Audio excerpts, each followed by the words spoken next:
आदाब, नमस्कार। मैं हूं मलिक असगर हाशमी और आप देख रहे हैं आवाज़ द वॉइस। हमारे साथ हैं डॉक्टर इमाम उमैर अहमद इलियासी और ये हैं चीफ़ इमाम ऑल इंडिया इमाम ऑर्गेनाइजेशन के। और सबसे खुशी की बात यह है कि ये 5.5 लाख इमामों की नुमाइंदगी करते हैं। ये आज हम इनसे कई अहम मुद्दे पे बात करेंगे और शुरुआत करेंगे एक ऐसे मुद्दे पे जो हाल में एक अहमदाबाद में घटना पेश आई, जहां आयशा नाम की एक लड़की साबरमती नदी में कूद करके जान दे दी। इमाम साहब, ये दहेज कितनी बड़ी लानत हो गई है मुसलमानों के लिए, आप इसको किस नज़र से देखते हैं? मैं सबसे पहले मुबारकबाद दूंगा आवाज़ हमारे चैनल को, जिन्होंने आज इसकी आवाज़ को बुलंद किया है। देखिए, सबसे बहुत अच्छा सवाल आपने हाशमी साहब किया है। आज जिस तरह से मैंने अभी देखा कि सोशल मीडिया के पर जिस तेज़ी से ये बहुत तेज़ी से जो फैल रहा है और लोग इसको लगातार फॉरवर्ड कर रहे हैं, मेरा अपना मानना यह है कि कोई भी एक ऐसी चीज़ जो कोई बुराई की चीज़ हो, पहली बात तो इस घटना को मैं बहुत दुख के साथ आपको बताता हूं कि मुझे बहुत दुख लगा है और ये बहुत दुखद घटना है। लेकिन मैं इस बात से भी फिक्रमंद हो रहा हूं कि जिस तरह से ये वीडियो लगातार वायरल हो रही है, ऐसा नहीं हो कि कोई दूसरी आयशा हो जाए। मुझे ख़तरात ये लग रहा है कि कहीं ऐसा ना हो कि उस बात को लेकर कोई लोग उसका असर ले लें। तो मेरा मानना यही है कि अगर ये इस वीडियो को रोका जाए, कोई अच्छी चीज़ हो तो उसको वायरल किया जाए। ये कोई ऐसी चीज़ नहीं जिसे कोई वायरल करके बहुत देखा जाए। बहरहाल, आज मैं इस मौके पर इस बात पर आपके सामने ये बताना चाहता हूँ कि पहली बात तो आपको ये मालूम होना चाहिए कि इस्लाम के अंदर आत्महत्या, सुसाइड हराम है। किसी भी सिचुएशन में उसको ये काम नहीं करना चाहिए था। ठीक है, उसकी घरेलू प्रॉब्लम्स थी और उसके ससुराल वालों ने उनको टॉर्चर किया, या जो भी सामने इस तरह की बातें आई कि उसके ऊपर इतना प्रेशर था कि वो इस हद तक गई। लेकिन उसको नहीं जाना चाहिए था। मेरी राय में इस हद तक नहीं जाना चाहिए था। काउंसलिंग हो जानी चाहिए थी। और अगर उनके माँ बाप को भी चाहिए था कि अगर ऐसा हो रहा है, या उनके दोस्तों को भी इस तरह का डाउट था, तो कहीं ना कहीं सामने आकर बात को काउंसलिंग हो जानी चाहिए थी। उसकी एक जान बच सकती थी। हाँ, दूसरी बात ये मेरे सामने आई है कि ये एक मुद्दा एक दहेज को लेकर सामने आया है कि दहेज की लालच की वजह से उसने इतना बड़ा कदम उठाया और अपनी जान दे दी। देखिए, ये भी मैं आपके सामने बताता चलूं कि दहेज का लेना, दहेज का देना इस्लाम के अंदर मनाहे हराम है। अगर हिंदुस्तान के कानून के हिसाब से भी देखें तो दहेज का लेना और देना आपराधिक कानून में अपराध माना जाता है इसको। तो मैं समझता हूँ कि जब इस चीज़ की ये बुराई है जिसकी वजह से बहुत सारे घर टूट रहे हैं, बहुत सारे नुकसानात हो रहे हैं, तो अब मुझे लगता है कि अब ये वक्त आ गया है जिसकी वजह से मैं आज आपके चैनल पर आया हूँ। इस आवाज़ में अपनी आवाज़ को बुलंद करने इसीलिए आया हूँ कि हमारे लोग कम से कम इस बात को समझ लें। देखिए, दहेज एक ऐसा चलन है, ये खाली मुसलमानों के लिए नहीं है। अगर आप ये खाली मुसलमानों की बात करेंगे कि दहेज का लेन देना मुसलमानों में हो रहा है, तो ये ठीक नहीं होगा। अगर हम बात करें भारतीय समाज की, भारतीय समाज के अंदर कोई भी धर्म है, हिंदू है, सिख है, ईसाई है, वटेवर कोई भी धर्म है, वो सभी लोगों के यहाँ ये दहेज का लेना देना होता है। तो ये प्रथा जो है, दहेज प्रथा, पूरे भारत से ख़त्म होनी चाहिए। और इसकी आवाज़ के लिए मैं तमाम सबसे ये गुजारिश करना चाहता हूँ कि वो बच्ची, जिसको जो माँ बाप अपनी बच्ची को अपने दिल के टुकड़े को पालता है और उस बच्ची को पाल पोस कर बड़ा करता है, वो तो उसका दिल का टुकड़ा होता है। अरे, इससे बड़ा दहेज और क्या लोगे? वो बच्ची निकाह होते ही, वो बच्ची फेरे पड़ते ही तुम्हारी हो जाती है, तुम्हारे माँ बाप को छोड़कर आती है, अपने दोस्तों को छोड़कर आती है, अपने बहन भाइयों को छोड़कर आती है, अपने घर को छोड़कर आती है और आपकी हो जाती है सिर्फ निकाह और फेरे पड़ते ही। आपके घर की चौकीदारी करती है, आपको खिला के खुद खाती है, आपको सुला के खुद सोती है, आपकी घर की चौकीदारी करती है, आपके बच्चों का पालन पोषण करती है, आपसे आपके तमाम सारे दुख और सुख में खड़ी रहती है। उसके बावजूद इससे बड़ा हमारे लिए रहमत और क्या हो सकती है? अल्लाह के नबी सल्लल्लाहु अलैहि वसल्लम, पीस बी अपॉन हिम, आपने अपनी बेटी से किस तरह से प्यार किया, अपनी बेटी को किस तरह से रखा, क्या उनको तालीम दी, आज हमें इसकी समझने की ज़रूरत है। मैं तो आज यही कहना चाहता हूँ कि जो लोग मेरा इस प्रोग्राम को देख रहे हैं, अल्लाह के वास्ते मेरे भाइयों, जो भी लोग देख रहे हैं, इस दहेज प्रथा को हमेशा के लिए ख़त्म होना चाहिए। हमारी ऐसी ऐसी बहन बेटियां हमारे घरों में शादियों से महरूम हो चुकी हैं, चूँकि उनके रिश्ते नहीं हो पा रहे, चूँकि उनके पास पैसा नहीं है, वो गरीब हो गए। क्या गरीब की बच्ची की शादी नहीं होगी? एक अच्छी क्वालिफाइड लड़की है, उम्र उसकी निकलती चली जा रही है, सिर्फ दहेज की वजह से उस बच्ची की शादी नहीं हो रही है। ऐसे हमारे भारत के अंदर कितने ऐसी बच्चियां हैं जो बिल्कुल शादी की वजह से रुक गई हैं। तो मैं आज आपसे यही कहना चाहता हूं, मैं खाली ये भारतीय समाज से दहेज प्रथा को ख़त्म करने के लिए मेरा मानना यह है कि फेथ लीडर्स का बहुत इम्पॉर्टेंट रोल है।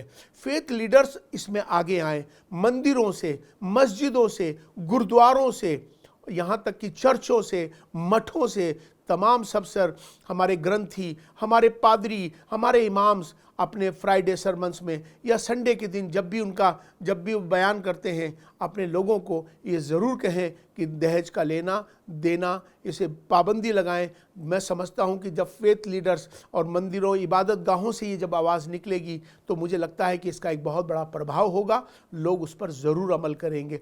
एक चीज़। दूसरी चीज़ एक बहुत बड़ी सामने आ रही है कि आम तौर पर लोग जो है बड़ी बड़ी शादियों में बड़ा बड़ा खर्चा करते हैं, करोड़ों करोड़ों रुपए शादियों में लगाते थे। अरे दोस्तों, करोड़ों रुपए लगाने के बजाय उस करोड़ों रुपयों को तुम जो है 1000 2000 शादियां कर सकते थे, कितना भला कर सकते थे। ये तो छोटा सा जीवन है, इस जीवन में सबकी खुशियां करो ना। अपने लिए तो सब जीते हैं, दूसरे के लिए जियो ना, करो ना दूसरे के लिए। आज असल इसी चीज़ की ज़रूरत है। हम सबको मिलकर चाहिए कि हम सब ऐसी बुराइयां और भी कोई भी बुराइयां अगर समाज से हों तो हमें उस पर ख़त्म करना चाहिए। और आज मैं अपने तमाम जो इस प्रोग्राम को देख रहे हैं, मैं उन सब से बस यही गुजारिश करना चाहता हूं कि आगे से किसी तरह से कोई आत्महत्या ना करे। आपको लगे तो उसकी काउंसलिंग होनी चाहिए, और किसी तरह से दहेज हो या कोई भी ऐसा हो, मियाँ बीवी के रिश्ते, उनमें खटास नहीं होनी चाहिए। वो तो प्यार का रिश्ता है, मोहब्बत का रिश्ता है। मैं समझता हूँ कि प्यार मोहब्बत बना रहे, हमें इसी को आगे लेके चलना है। तो मैं समझता हूँ कि इससे बड़ा प्यार मोहब्बत, इससे बड़ा दहेज, इससे बड़ा कोई काम, इससे कोई बड़ी इबादत कोई और नहीं हो सकती। एक इससे जुड़ा हुआ सवाल है कि 2016 में मेनका गांधी ने लोकसभा में एक आंकड़ा पेश किया था और बताया था कि देश में लगभग रोज़ाना 39 लड़कियों की मौत हो रही है दहेज हत्या की वजह से। आपने इतने आलिमों का जिक्र किया, दूसरे धार्मिक नेताओं का जिक्र किया, क्या इमाम ऑर्गेनाइजेशन की तरफ से ऐसी कोई पहल की जा रही है ताकि ये समाज से ये बुराई पूरी तरह से मिट जाए? आपका रसूख जो है दूसरे ऑर्गेनाइजेशन में, दूसरे धर्मों में आप बहुत पहचाने जाते हैं, माने जाते हैं, तो क्या आप पहल करेंगे कि इस बुराई को जड़ से ख़त्म किया जाए और उन सबको इकट्ठा लेकर के काम किया जाए? इस पर आपने कुछ सोचा है? बहुत अच्छी बात हाशमी साहब आपने कही है। मैं समझता हूँ कि आज के वक्त में, चूँकि मैंने कहा ना कि फेथ लीडर्स का बड़ा इंपॉर्टेंट रोल है, फेथ लीडर्स पे लोगों को भरोसा है। अगर वो लोग इस कदम के लिए, इस काम के लिए अगर आगे आएंगे तो मुझे लगता है कि एक बदलाव ज़रूर आएगा। जहाँ तक बात ये है कि आज सरकार जो अपना काम करती है करती है, कानून अपना काम करता है, लेकिन हम अपनी जिम्मेदारी अगर निभाएंगे तो इसका एक बहुत बड़ा फ़ायदा पहुंचेगा।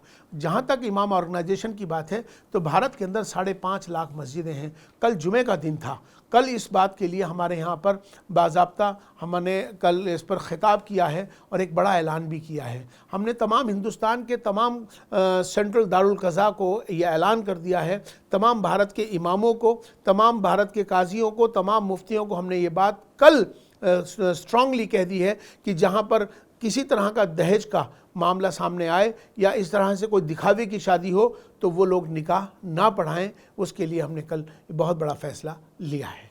ये बहुत अहम फ़ैसला है ख़ास तौर से मुसलमानों के लिए कि इससे पहले इस तरह कोई ऐलान नहीं हुआ था कि अगर जिस घर में दहेज लेन देन का कोई मामला होगा तो कोई भी आलिम जो है वहाँ निकाह पढ़ाने नहीं जाएगा। एक अहम सवाल मौलाना साहब और भी है कौम से रिलेटेड कि 2 दिनों पहले दिल्ली में एक बहुत बड़ा जलसा हुआ जिसमें आलिम भी इकट्ठे हुए और दानिश्वर भी इकट्ठा हुए वो आखिर क्या था, वो बैठक क्यों हुई, ज़रा हमें बताएं, और ताकि हमारे जो दर्शक हैं वो भी समझें कि उसकी ज़रूरत क्यों महसूस हुई और क्या हम तलाशना चाह रहे हैं उस बैठक से। देखिए, मुझे जहाँ तक अभी 2 दिन पहले की जो आपने जो राउंड टेबल डिस्कशंस की जो अभी हुआ था, जिसमें तमाम मुल्क के तमाम बड़े ज़िम्मेदार लोग सब लोग उसमें बैठे थे, उसी पर ये चर्चा भी सामने आई थी कि हमारा आगे का फ्यूचर प्लान क्या हो, हम लोग किस तरह से चलें। देखिए, हमारे माशरे के अंदर सबसे बड़ी जो बात फ़िक्र की है वो है तालीम की। मैं समझता हूँ कि हमें इस बात की फ़िक्र करनी चाहिए तालीम की। अगर हमारे तमाम सब लोगों ने बैठकर अगर तालीम पे ज़ोर दिया होता और तालीम पर अगर ज़ोर देंगे तो मुझे लगता है कि एक बेहतरी की तरफ हम लोग जाएंगे। आज हमारे यहाँ क्या है कि बच्चे पढ़ तो रहे हैं अल्हम्दुलिल्लाह, ऐसा नहीं है कि अभी लोग आहिस्ता आहिस्ता लोग पढ़ना अपने बच्चों को शुरू किया है, लेकिन मुझे लगता है कि अभी और ज़रूरत है बच्चों को तालीम की। अगर हमारे माशरे के अंदर आपको बेहतर माशरा बनाना है तो मुझे लगता है कि तालीम को हमें बहुत आम करना होगा। और उस तालीम के लिए सबसे बुनियादी बात मुझे कॉलेजेस की नहीं है, मुझे लगता है कि हमें जो हमारे प्राइमरी स्कूल हैं, हर आदमी को ज़्यादातर ख़ास तौर पर जो एजुकेशनिस्ट हैं, एकेडमिशियंस हैं, जो अपनी रिटायरमेंट के बाद चाहे स्कूल से कॉलेज से निकलने के बाद, मैं अपने उन तमाम प्रोफेसर्स को, तमाम जितने भी एजुकेशन से जो लोग जुड़े हुए हैं रिटायरमेंट के बाद, मैं उनको एक सलाह देना चाहता हूं कि वो प्राइमरी स्कूल खोल दें। प्राइमरी स्कूल खोलने के लिए बड़ी जगह नहीं चाहिए, प्राइमरी स्कूल खोलने के लिए बहुत बड़ा पैसा नहीं चाहिए। अगर प्राइमरी स्कूल, इसलिए मैंने कहा कि अगर हमारा बेस अच्छा बन जाएगा, आज हमारे पास प्राइमरी बेस के लिए बहुत अच्छे स्कूल नहीं है तो हमारी इमारत कमज़ोर हो जाएगी। अगर हमारा बेस कमज़ोर होगा तो आज हमें सबसे ज़्यादा ज़रूरत प्राइमरी स्कूल की है। प्राइमरी स्कूल हमारे अच्छे बनेंगे और उसमें मेहनत होगी बच्चों के साथ, तो मैं समझता हूँ कि एक बहुत अच्छा माशरा आपके सामने आएगा और जो कि इस मुल्क की तरक्की में तमाम पूरी दुनिया के लिए सब काम आएगा। ऐसी मेरी अपनी एक सोच है। इमाम साहब, आप 5.5 लाख इमामों की नुमाइंदगी करते हैं। आपके ऑर्गेनाइजेशन से 5.5 लाख इमाम जुड़े हुए हैं। एक बड़ा ऑर्गेनाइजेशन बहुत कुछ बदल सकता है। इतने बड़े ऑर्गेनाइजेशन के बावजूद आप मुल्क की तरक्की के लिए क्या कर रहे हैं, क्या फ्यूचर प्लान है, हमें हमारे दर्शकों को बताइए। देखिए, आपने बहुत अच्छा सवाल किया कि इमाम ऑर्गेनाइजेशन का किरदार, रोल भारत की तरक्की में। देखिए, बात बिल्कुल सही है, भारत की तरक्की तो सबकी तरक्की है। मैं हमेशा से एक बात कहता हूं कि लोग जो है मैंने हमेशा से अपनी ये बात कही और आपके इस चैनल के माध्यम से भी सभी लोग जो देख रहे हैं उनको बता देना चाहता हूं, हमारी सबकी जातियां अलग हो सकती हैं, हमारी इबादत करने के ज़रूर तरीके अलग हो सकते हैं, हमारे पंथ ज़रूर अलग हो सकते हैं, हमारे धर्म अलग हो सकते हैं, लेकिन हमारा जो सबसे बड़ा धर्म जो है वो हमारा है इंसान का और इंसानियत का। भारत में रहते हैं तो भारतीय का है। तो हमें आज इंसान को इंसानियत बरकरार रखनी चाहिए, इंसान बनकर रहना चाहिए। इंसानियत का जो धर्म है, जो कि हम सब एक दूसरे के भाई बहन हैं, उनसे मोहब्बत करें तो अपने आप तरक्की होगी। भारत में रहते हैं तो हमारे अंदर भारतीयता आनी चाहिए। मैं इमाम हूँ, मैं मुसलमान हूँ, मेरा इबादत करने का तरीका है, मैं अपना करता हूँ, आपका अपने इबादत करने का तरीका है, आप भी इंजॉय करिए। कोई क्या खाता है, कोई क्या पहनता है, कोई किसकी इबादत करता है, ये सबका अपना पर्सनल मामला है। हमें चाहिए कि घर से निकलने के बाद हमारा एक ही धर्म हो, इंसान और इंसानियत का। भारत में रहते हैं तो भारतीय होने का। तो इसीलिए आओ हम सब मिलकर भारत को मजबूत करें, भारतीयता को मजबूत करें। ये हमारे लिए सबसे इम्पॉर्टेंट है, हमें इसकी तरफ आगे बढ़ना चाहिए। इसी की सोच के लिए आज जिस तरह से हमारे वज़ीर आज़म श्री नरेंद्र मोदी जी आज उन्होंने आत्मनिर्भर भारत को लेकर जिस तरह से जो उन्होंने कहा है कि पूरी दुनिया के अंदर हमारा भारत जो है एक पूरा विश्व गुरु के तौर पर जिस तरह से आगे बढ़ा है, मैं आपको इस बात के लिए मुबारकबाद देता हूं। हमारे वज़ीर आज़म श्री नरेंद्र मोदी जी को, हमारी गवर्नमेंट ऑफ इंडिया को, हमारे हर भारतीय को इस बात के लिए मैं मुबारकबाद देता हूं कि अभी आपको याद होगा कोविड-19 की जो महामारी, जब पैंडमिक, उसके अंदर सबसे पहले भारत ही एक ऐसा देश है जहां उन्होंने 5 कंपनीज़ ने मिलकर वैक्सीन को तैयार किया। आज पूरी दुनिया से भारत के ऊपर निगाह लगी हुई है कि आज भारत से चाहते हैं कि वह वैक्सीन मिल जाए। ये इससे बड़ी मुबारकबाद, इससे बड़ी हमारे देश की तरक्की की और क्या बात हो सकती है। जहाँ तक बात भारत आत्मनिर्भर की है, तो मैं आपको बता दूं कि भारत ने हमेशा से पहले भी विश्वगुरु था, आज भी विश्वगुरु है और कल भी विश्वगुरु रहेगा, क्योंकि भारत ने हमेशा से आज पूरी दुनिया के अंदर आप देखेंगे आईटी सेक्टर के अंदर, आज ये जो इंफॉर्मेशन टेक्नोलॉजी के अंदर पूरी दुनिया के अंदर भारत के लोग ही हैं जो कि आज पूरे सब हर जगह पर अपनी ताकत अपने इसको लेके मजबूत कर रहे हैं। तो मैं समझता हूँ कि सबको मिलकर भारत को और मजबूत बनाएं, आने वाले वक्त में हमारा भारत विश्व गुरु बने। प्रधानमंत्री नरेंद्र मोदी जी को उनका सहयोग करें, उनके साथ मिलकर एक एक भारतीय सब मिलकर अगर हम लगेंगे तो मैं समझता हूँ कि आने वाले वक्त में भारत को विश्व गुरु बनाने से कोई नहीं रोक पाएगा।